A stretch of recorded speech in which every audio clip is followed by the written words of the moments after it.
여러분, 5월은 가정의 달이어서 지난 3주 동안은 어린이날 어린이 설교를 하였죠. 그리고 어버이 주일날 또 부모님의 사랑, 또 감사하는 내용을 살폈고, 지난주에는 우리 스승의 기도를 통하여 교회가 어떻게 세워져야 될 것인가를 함께 살펴보았습니다. 이제 오늘부터 다시 마태복음을 살펴보겠는데, 여러분, 오늘 말씀을 알려면 앞의 내용을 조금 알아야 됩니다. 이 앞의 내용과 오늘 본문이 상당히 많이 연결되어져 있기 때문에 그렇습니다.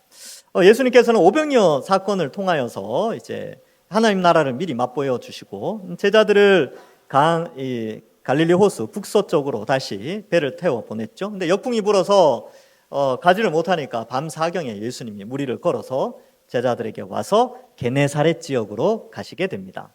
게네사렛 지역에서 이제 말씀을 전파하시는데, 그때 마침 남쪽의 예루살렘에서 바리새인들과 서기관들이 올라오게 됩니다. 여러분, 예루살렘은요 거룩한 땅이에요. 거룩한 성이며 예루살렘 안에는 성전이 있기 때문에 종교의 중심, 그리고 그 유대인 민족의 중심지가 예루살렘입니다. 거기에서 바리새인과 서기관들이 올라왔다는 것은, 그 바리새인과 서기관들은 아주 뭐라 그럴까요? 종교적인 지식과 또 율법의 학식들이 아주 많은 사람들입니다. 그런 사람들이 이제 예수님을 검증하기 위해서 갈릴리 지역, 게네사렛 지역으로 올라오게 된 것이죠. 근데 어떤 일이 일어났습니까? 제자들이 손을 안 씻고 밥을 먹으니까, 떡을 먹으니까, 손 안 씻고 부정한 손으로 떡을 먹다니 부정한 사람들아, 이렇게 이제 비난을 하게 됐지요. 그러자 예수님께서 무엇이 부정한가? 마음속에서 나오는 그것이 사람을 부정하게 하고, 이미 예수님의 제자들은 예수님을 믿고 또 예수님을 믿음으로 말미암아 정결하여졌기 때문에 손을 씻고 안 씻고가 중요한 것이 아니라 그들의 심령이 예수님을 믿기 때문에 거룩한 자들이다. 그리고 너희들처럼, 바리새인과 서기관들처럼 예수님을 믿지 않고 마음속에 악독한 것들이 가득 나오는 너희가 부정한 자들이다. 너희는 거룩한 땅, 거룩한 백성이라고 하지만 정작 너희는 예수님을 믿지 않았기 때문에 너희는 부정한 자들이요, 그 땅은 거룩한 땅이 될 수 없다는 것을 말해주고 있지요. 그런데 이 내용 바로 다음에 오늘 본문이 나온다는 거예요. 이 내용이 중요합니다. 그래서 오늘 21절에 보면 예수께서 거기서 나가사 두로와 시돈 지방으로 들어가시죠. 두로와 시돈은 거룩한 땅이 아닙니다. 이방인의 땅이에요. 그래서 지도를 잠깐 보여드릴게요.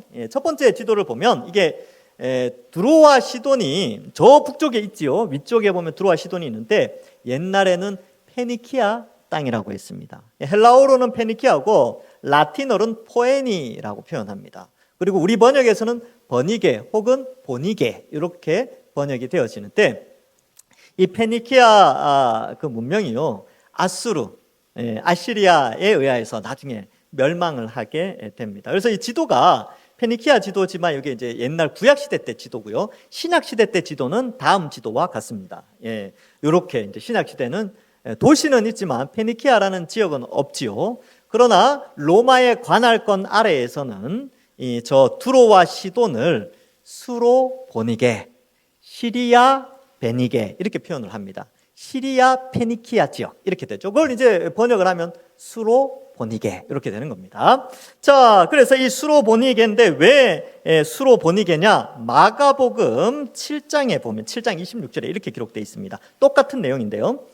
그 여자는 헬라인이요 수로 보니게 족속이라 자기 딸에게 귀신 쫓아내주기를 간구하거늘, 이렇게 되어 있죠. 그래서 이 여인이 22절에는 가나안 여인으로 되어 있지만 마가복음에는 수로 보니게, 이 지역의 그 이름을 그대로 따서 수로 보니게 여인이다 이렇게 표현하고 있습니다. 자, 그러면 이 수로 보니게 지역, 이 두로와 시돈 지역은요 이방 땅이기 때문에 이방인들이 살아요. 근데 왜 예수님이 여기를 갔는지 문맥의 흐름을 통해서 유추는 할 수 있지만 정확한 이유는 나타나지는 않습니다. 그런데 앞에 나왔던 거룩한 땅에서 올라온 거룩한 사람이라고 자칭 이야기했던 바리새인과 서기관, 이들과는 좀 대조되는 부정한 땅, 이방 땅이죠. 부정한 땅에 부정한 사람, 이방인이니까 헬라인이요 수로보니게 여인, 그 여인을 통하여서 지금 마태는 이 마태복음 15장에서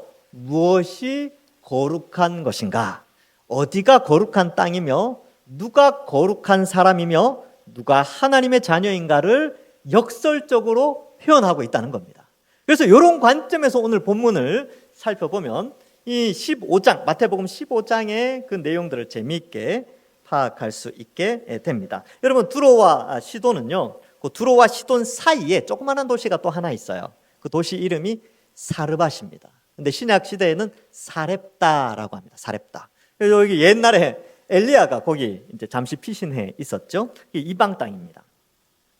자, 그런데 22절에 보니까 가나안 여자라고 되어 있죠. 보통 가나안 땅이라고 하면 요단 서편 지역, 7 족속이 살던 그 지역을 가나안이라고 하는데, 여기는 가나안, 우리가 알고 있는 가나안 땅보다는 훨씬 북쪽에 있습니다. 근데 왜 가나안이라고 했을까? 요 배경은 이사야의 배경을 두고 있습니다. 이사야 23장에서는요, 두로와 시돈에 대한 멸망에 대한 예고가 나옵니다. 그래서 두로와 시돈에 대해서 막 이야기하면서 마지막에 이 이사야 23장 11절에 이런 말씀이 나와요. 여호와께서 바다 위에 그의 손을 펴사 열방을 흔드시며 여호와께서 가나안에 대하여 명령을 내려 그 견고한 성들을 무너뜨리게 하시고, 이사야 23장 11절에는 두로와 시돈을 가나안이라고 표현하고 있습니다. 그래서 아마 이 표현으로 말미암아 마태도 이 여인을 가나안 여인이다라고 기록하고 있는 것입니다. 자, 어쨌든 이 페니키아의, 이 시리아 페니키아에 살고 있는 이 한 여인이 예수님이 왔다는 소식을 듣고 예수님께로 나오게 되죠. 그래서 22절에 보면 나와서 소리 질러 이르되, 여기 이제 영어 번역에는 cry out, 울부짖으면서 크게 부르게 된 것이죠. 뭐라고 이야기하느냐? 주 다윗의 자손이여 나를 불쌍히 여기소서, 내 딸이 흉악한 귀신에 들렸나이다. 여기서 중요한 표현은 주 다윗의 자손이여 라는 표현입니다.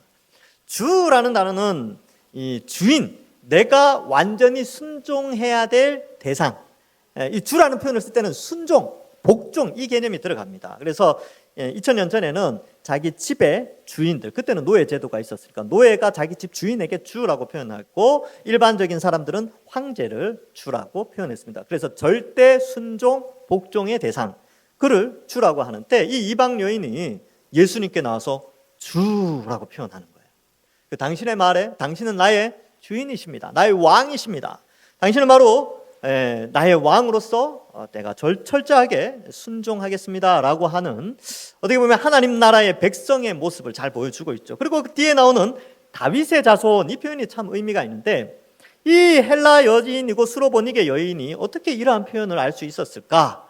아마 그 유대인 남쪽 지역에 유대 사상이 그쪽으로 많이 전달되어졌을 것이다, 이렇게 생각을 하고, 또 예수님에 대한 소문도 들으면서 유대인들이 그렇게 기다려온 메시아 그리스도가 바로 이 예수님이라는 소문을 듣게 되었겠죠. 그리고 그 예수님이 바로 다윗의 자손, 다윗의 자손은 왕권을 의미합니다. 그래서 구약에 다윗의 자손을 통하여서 구원자가 오신다고 했으니까 바로 예수님이 다윗의 자손으로 오신 구원자이십니다 라는 신앙 고백이 여기에 담겨져 있지요. 자, 그럼 여기서 다시 한번, 여러분, 예수님께서 바리새인과 서기관들에게 뭐라고 얘기했냐면 마음에서 나오는 것이 그 사람의 정결함이다라는 것을 표현하셨어요.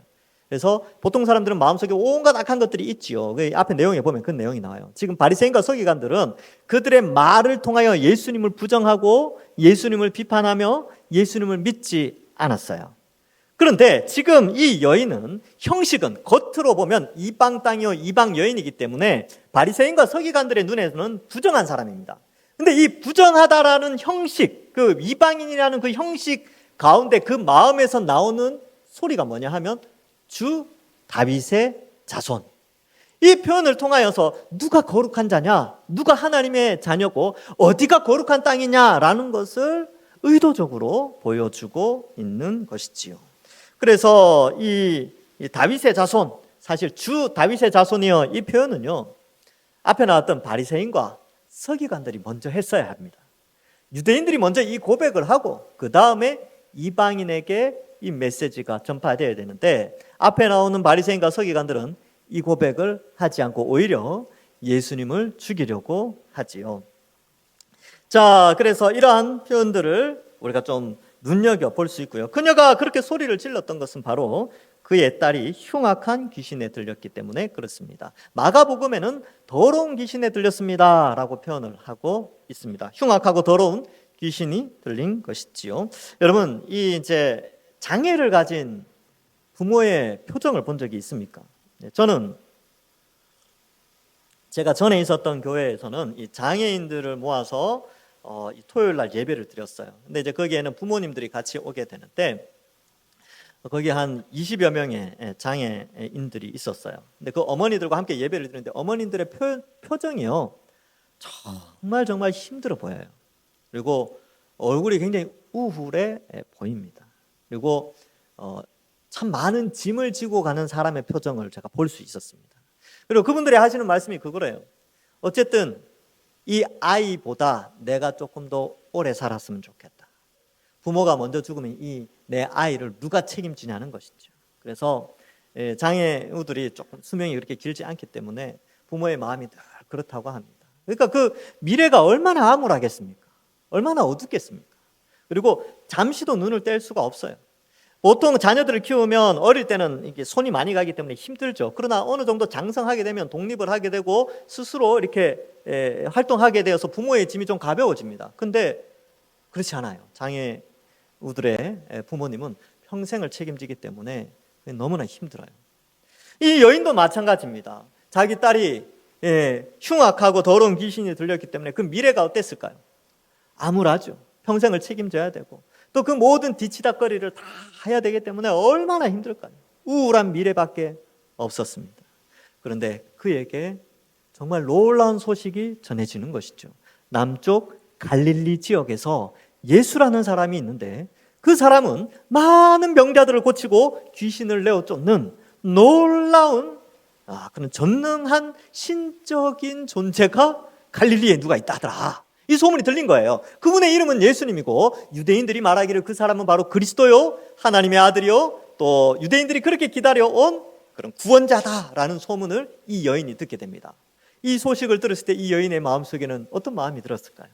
암울한 미래가 아니라 이 예수님만 만나면, 이 예수님만 만나면 어두운 미래가 아니라 활기차고 밝은 보통 사람들이 평범한 삶 속에서 누리는 그 행복을 나도 누릴 수 있겠구나 라는 믿음이 생긴 것이죠. 그리고 이 예수님에 대한 믿음, 예수님만 만나면 모든 문제가 해결된다라는 그 믿음이 그의 속에 생기게 됩니다. 여러분, 두로와 시돈 땅에 얼마나 많은 장애인들과 환우들이 있었겠습니까? 그러나 믿음은 이 여인에게 있었어요.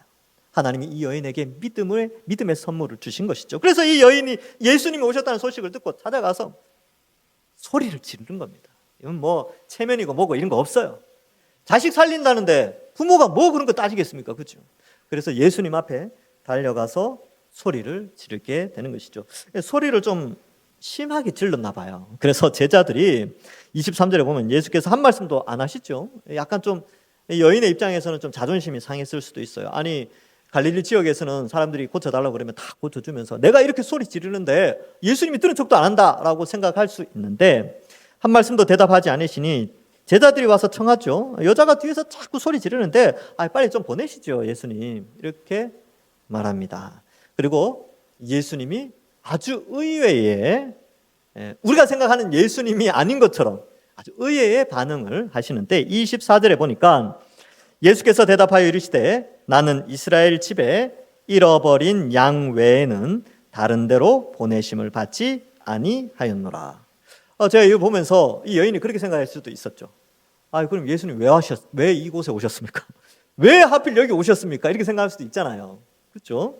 그러니까 예수님이 지금 하시는 말씀은 나는 유대인들, 이스라엘 집에 잃어버린 양 외에는 보내심을 받지 않았다. 너는 나와 상관이 없다. 이렇게 말을 하고 있는 것이죠. 근데 예수님이 이렇게 말을 했던 이유는 예수님께서 사마리아 지역에 들어가서 수가라는 성에 들어갔을 때에 이제 한낮에 우물가에서 한 여인을 만났죠. 근데 그때도 이 비슷한 말을 합니다. 거기에 요한복음 4장 22절에 이렇게 말씀하세요. 너희는 알지 못하는 것을 예배하고 우리는 아는 것을 예배하노니 이는 구원이 유대인에게서 남이라 이렇게 표현합니다. 또 출애굽기 19장 6절에는요. 너희가 내게 대하여 제사장의 나라가 되며 거룩한 백성이 되리라. 너는 이 말을 이스라엘 자손에게 전할지니라 이렇게 되어 있는데 제사장의 나라가 중요한 거죠. 그러니까 이 하나님은 유대인들을 특별히 선별하여서 그들에게 제사장 나라의 특권을 줍니다. 즉 이 말은 뭐냐 하면 제사장이라는 것은 다른 사람을 하나님께로 인도하는 역할을 한다는 것이죠. 그러니까 유대인들이 이스라엘 사람들이 원래는 이방 땅 사람들을 하나님께로 인도하는 역할을 감당하는데 예수님은 우선 이 유대인들이 하나님께로 인도될 수 있도록 그 사역을 하기 위해서 오셨다는 것을 말해주고 있어요. 그래서 이스라엘의 잃어버린 자들 외에는 잃어버린 양들 외에는 다른 데로 보내심을 받지 않았다라는 표현을 하면서 원래 하나님의 구원 계획을 설명해 주고 있습니다. 그래서 유대인들이 이제 메시아가 오시면 유대인들이 회개하고 완전한 이스라엘 나라를 이루고 그 이스라엘 나라가 이제 이방인들에게 하나님을 전하여서 완성된 하나님 나라가 될 것이다라는 구원 시간표를 가지고 있었는데 그런데 나중에 뚜껑이 딱 열려져 보니까 어떻게 되냐면 유대인들이 이 예수님을 거부하잖아요. 그래서 복음이 이방 땅으로 먼저 전해지고 이방인의 충만한 수가 차면 그리하여 온 이스라엘이 구원을 얻게 되는 이 로마서 11장 26절에 나오죠. 그러한 시간표가 다시 제대로 이제 설명되어지는 것이죠. 그래서 이러한 방식에 의하였기 때문에 예수님은 유대인에게 먼저, 그래서 제자들도 다 유대인들이에요. 유대인에게 먼저 복음을 전했죠. 그런데 예수님께서 그 구약의 내용들을 이 여인에게 먼저 설명을 합니다. 여러분 참 기분 나쁘지 않았겠습니까? 왜냐하면 민족적 차별과 지역 차별을 하고 계시는 거예요. 뭐 그죠? 요즘 언어로 치면 그런 거예요. 아니 지역과 민족을 차별하잖아요. 누구한테는 구원의 선물 주고 누구는 고쳐주고 누구는 안 고쳐주고 우리는 이방인이니까 안 고쳐주고 이게 말이 됩니까? 라고 속으로 생각할 수 있어요. 그리고 그렇게 말할 수 있죠. 나 상처받았어. 나 상처받았어. 나 이제 신앙생활 안 할래. 나 교회 안 나갈래. 뭐 그럴 수 있단 말이죠. 그 상황이 이 여인과 아주 비슷해요. 그런 상황 속에서도 이 여인은 포기하지 않지요. 왜냐하면 그에게는 믿음이 이미 복음을 통해서 믿음이 이미 있었기 때문에 그렇습니다. 그래서 믿음이 뭔가를 우리에게 잘 가르쳐 주고 있어요.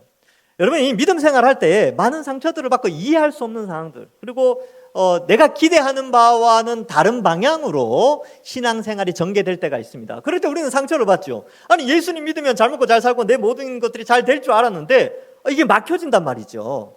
그럴 때는 상처를 받고 오히려 하나님 앞에 원망하고 그럴 수 있는데 이 여인은 참된 믿음이 있었기 때문에 그러지 않아요. 끝까지 포기하지 않는 하나님을 의지하는 믿음을 보여줍니다. 더 놀라운 것은요. 자, 어쨌든 25절에 여자가 포기를 하지 않아요. 여자가 와서 예수께 절하며 이르되 주여 저를 도우소서. 계속해서 도와달라고 하죠. 그리고 절을 합니다. 여러분 이 절을 한다는 게 바닥에 빠따가 엎드린다는 거예요. 엎드려서 발목 잡고 이제 하는 거예요. 여러분 여기에서 한 가지 좀 알 수 있는 것은 또 약간 이제 15장 본질에서는 약간은 벗어나긴 하지만 병든 딸을 가진 어머니의 마음이 어떤지 보여주는 거예요. 자식을 위해서라면 절하는 거, 엎드리는 거, 모욕당하고 자존심 상하는 거 그게 뭔 의미가 있겠습니까? 자식 살리는데. 그러니까 자녀를 살리기 위해서 이 여인이 얼마나 큰 희생을 치르는가 이것도 함께 여기에서 볼 수 있는 것이죠. 그래서 예수님께 끝까지 매달리는 그 어머니의 모습을 보여주고 그의 믿음이 흔들리지 않는 것을 보여주게 됩니다. 근데요 예수님이 한마디 더 하시는데 더 큰 상처를 줄 만한 그런 말씀을 하세요. 26절에 대답하여 이르시되 자녀의 떡을 취하여 개들에게 던짐이 마땅하지 아니하니라. 그러면 지역 차별, 민족 차별, 또 인격 모독까지 합니다. 여러분 개 취급 당하잖아요. 물론 이 시야는 예수님이 말씀하신 이 시야는 당대 유대인들이 가지고 있던 시각을 보여줍니다. 유대인들은 이방 사람들을 다 개와 같이 여겼거든요. 그래서 이방인들을 아주 무시했습니다. 그러한 배경을 가지고 예수님도 여기서 자녀는 이스라엘의 잃어버린 양들을 의미하고요. 떡은 구원의 은혜, 치료의 은혜 뭐 이런 거겠죠. 근데 개들은 이방인들이에요. 근데 그 던짐이 마땅하지 않다라고까지 합니다. 네, 예수님이 이미 다 알고 계시죠. 이 여인의 믿음에 대해서. 그러나 이 여인의 믿음 그리고 이 상황에 막힘 속에서도 믿음이라는 것이 무엇인지 가르쳐 주기 위해서 이런 말씀들을 하시는데, 그러면 그 개들은요, 이제 주인의 밑에서 이렇게 살죠. 그리고 자녀와 개는 명확하게 구분되어집니다. 자녀는 자녀고 개는 개예요. 그리고 유대인들의 입장에서는 늘 그랬다는 것이죠. 근데 예수님이 이 표현을 쓰면서 놀랍게 반전은 누가 진짜 자녀고 누가 진짜 개인가. 지금 예수님을 죽이려고 하는 자들, 그러나 예수님을 믿는 자들, 누가 진짜 하나님의 자녀요, 누가 진짜 개인가, 이것을 좀 표현하고 있는 것입니다. 그래서 이러한 것들을 볼 때에 정말 이 자존심 상하죠. 그러나 이 여인의 기도는 멈추지 않습니다. 그래서 27절에 여자가 이르되 주여 옳습니다. 예, 그렇죠. 네, 맞습니다. 그런데요, 주님, 개들도 주인의 상에서 떨어지는 부스러기를 먹습니다. 참 감동적이지 않습니까? 어떻게 이런 지혜가 있었을까? 이 여인에게 이 지혜를 주신 분이 하나님이시죠. 그래서 부스러기도 개들에게 주어집니다. 이렇게 은혜를 조금이나마 부어달라라는 것을 말하고 있습니다. 여러분, 믿음은 바로 이런 것입니다. 포기하지 않는 것이죠. 여러분, 지역적, 인종적 차별, 또 인격적 모독을 당하면 누구나 다 그렇게 생각해요. 교회 안에서 특별히 이 여인은 예수님을 직접 만났잖아요. 우리도 예수님을 만나기 위해서 교회에 와서 말씀을 듣고 하는데, 때로는 이런 차별과 모욕과, 때로는 우리가 교회를 신앙생활 하면서 이런 많은 어려움들을 겪을 때에, 엄청난 자존심을 상할 때에, 나 신앙생활 못하겠어, 나 이제 교회 떠나갈래, 나 이제 예수 안 믿어 라고 충분히 할 수 있는 그런 상황 속에서 진짜 믿음을 가진 사람은 포기하지 않는다는 것이죠. 왜? 예수님 외에는 밝은 미래가 없기 때문에 그래요. 예수님만이 그 모든 상황을 해결해 줄 수 있는 유일한 분이라는 것을 알고 있기 때문에 그렇습니다. 여러분, 우리가 생각해 봅시다. 우리의 미래는 어땠습니까? 우리의 원래 미래는요, 다 예수님 믿지 않을 때는 다 죽음과 영원한 지옥 형벌이 우리에게 주어져 있었죠. 암울한 미래인데 그것도 알지 못하고 그냥 살아갔지만, 그러나 정말 우리의 인생은 영원한 암울한 미래였어요. 그런데 우리가 예수님을 만나고 영원한 행복이 우리에게 주어졌죠. 그러면 그 예수님을 포기할 것이냐? 그 예수님을 포기하고 나는 그냥 내대로 살아가련다, 나는 교회에 상처받아서 교회는 싫어, 이렇게 할 수가 없다는 거예요. 왜? 이 너무나 영원한 행복이 우리에게 주어져 있기 때문에 그걸 포기할 수 없어요. 그걸 포기하지 않는, 정말 예수 그리스도만이 참된 영원한 행복을 주시는 분임을 믿는다면 그 어떤 이 세상 속의 상황 속에서도, 이 세상의 난관 속에서도 포기하지 않는 것이죠. 낙심하지 않고, 낙심되어지는 상황과 환경이 주어졌다 할지라도 이 믿음을 포기하지 않는 것이 진짜 믿음이라는 것을 보여주고 있는 것입니다. 여러분들도 마찬가지예요. 여러분, 신앙생활 하면서 얼마나 많은 자존심 상황과 어려움과 믿음을 포기하고 싶은 상황들이 벌어질 수가 있다니까요. 가끔 그럴 때가 있어요. 그럴 때 믿음이 뭐냐? 바로 포기하지 않는 것이죠. 그리고 하나님께서 우리를 얼마나 사랑하시고 우리를 책임져 주시는가, 우리를 보호하시는가를 오늘 본문을 통해서 우리가 함께 생각해 봐야 하는 것입니다. 여러분, 그래서 이 여인은 결국은 이제 복음을 듣고 믿음이 생겼죠. 이 믿음은요, 이 지역의 한계를 초월해서 역사합니다. 민족의 한계를 뛰어넘어서 믿음이라는 것이 주어지고요. 그리고 이 믿음은, 이 복음은 지역과 민족의 경계를 무너뜨려 이 복음을 믿는 모든 자들이 바로 하나님의 참된 자녀, 또 하나님께서 이 복음을 통하여 그 사람을 정결케 하신다는 것을 우리에게 가르쳐 주고 있습니다. 그래서 지금 우리가 예수님 믿고 있잖아요. 우리는 사실 이방인이죠. 우리는 유대인이 아니잖아요. 우리는 이방인인데 우리에게도 역시 복음이 들려져서 믿음이 생겨 하나님의 자녀가 된 은혜가 주어진 것입니다. 어쩌면 우리도 이 부스러기 은혜를 받은 자들입니다. 그래서 감사하는 우리의 삶이 되어야 되겠죠. 자녀와 개의 경계, 바로 이 복음을 믿느냐 안 믿느냐에 의해서 정해지는데, 누가 진짜 참된 거룩한 자인가를 보여줍니다. 결국 더러운 손을 씻지 않는 형식이나 이방인이라는 그런 것은 문제가 되지 않는다는 것이죠.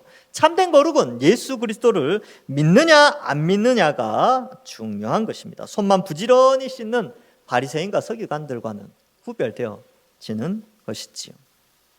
그래서 예수님이 칭찬하십니다. 28절에 이에 예수께서 대답하여 이르시되 여자여 내 믿음이 크도다 내 소원대로 되리라 하시니 그때로부터 그의 딸이 나으니라. 여러분, 어두운 미래에서 밝은 미래로, 행복한 미래로, 그 어머니의 소원이 이루어진 것이죠. 여러분, 예수님만 있으면 바로 우리의 미래는 이렇게 열려지게 됩니다. 여기에서 우리가 또 조금 더 생각해 봐야 될 것은요, 여러분, 우리는 이런 부르짖음이 있습니까? 여러분들의 자녀들, 가족들을 위하여 그들이 아직도 예수님을 모르는 상황 속에 있는데 우리가 먼저 믿은 우리가 이런 부르짖음이 있는가? 그리고 혹 포기하지는 않았습니까? 한번 기도해봤는데 안 되더라. 내가 몇 년 기도해봤는데 우리 자식이 안 될 것 같아. 이렇게 생각하지는 않습니까? 아니요. 상황이 어려운 가운데 있다 하더라도 우리가 이렇게 한번 울부짖어 봅시다. Cry out. 비명을 지르듯이 하나님 앞에 우리 자녀들을 위해서, 우리 가족들을 위해서 구원해 달라고. 포기하지 마십시오. 여러분, 예수님은 충분히 우리의 기도를 들으시고 긍휼히 여기시며 고쳐주시며 우리의 자녀들, 우리의 가족들을 구원해 주실 능력의 주님이십니다. 믿으시기 바랍니다. 그래서 우리 가족들 위해서 기도하는 것이죠. 자, 그래서 참된 거룩, 이것은 바로 지역과 민족과 이 모든 것들을 초월하여서 역사하게 된다. 그래서 우리가 은혜를 받을 만한 존재가 아님에도 불구하고 하나님은 지금 이 시대에 예수 그리스도의 십자가 복음을 통하여서 그 자녀들을 이 부스러기 믿음을 통하여, 부스러기와 같은 이 믿음을 통하여서 그 자녀들에게 구원을 베푸시는 은혜를 주십니다. 그래서 우리도 마찬가지죠. 우리도. 여러분, 사실 우리가 단 하루를 살아도, 저도 들은 이야기인데 아주 멋진 말인 것 같아서 저도 인용을 합니다. 단 하루를 살아도 우리는 지옥 가기에 충분합니다. 정말 암울하죠.